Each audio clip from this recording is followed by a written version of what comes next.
à trois niveaux, mais qui nous concernent tous. Le premier, c'est la révolte des peuples dans le monde, et on le voit aussi chez nous. On voit des gens qui n'acceptent plus les dogmes et les faits établis et qui viennent revendiquer une nouvelle gouvernance, une nouvelle manière de faire. Le deuxième également qui concerne le monde et qui nous concerne, c'est les féminicides.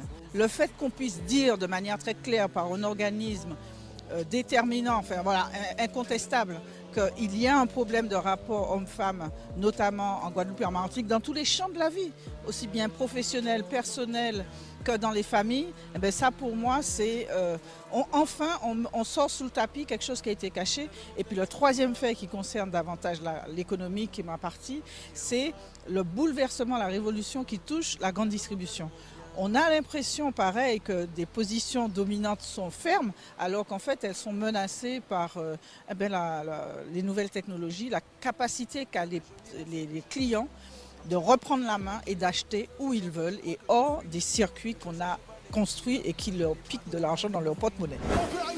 Dans laquelle nous sommes a été posée durant les années-lumière, ça fait 100-150 ans, l'industrialisation, une pensée tournée vers les inégalités, et aujourd'hui elles explosent et les jeunes ne veulent pas vivre là-dedans. Ils veulent des choses qui soient plus précautionneuses de l'environnement, plus précautionneuses du mieux-être des animaux, de l'environnement, etc.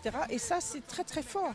Et on peut transformer le monde. Regardez ce qui s'est passé avec le franc CFA. Ça fait longtemps, il y a des présidents qui ont été tués en Afrique parce qu'ils voulaient mettre une autre monnaie, parce que c'était la quintessence de la colonisation. Comme il y a eu des jeunes de plus en plus qui ont passé des WhatsApp, etc., M. Macron donne l'impression qu'il est le sauveur et qu'il résout le problème. En fait, c'est la population et les jeunes qui ont dit ce n'est plus acceptable qu'on ait une monnaie qui nous laisse dans un carcan et qui nous empêche de nous développer par nous-mêmes. Et moi, je trouve que cette volonté des peuples de se développer par eux-mêmes, c'est extraordinairement fort en ce moment.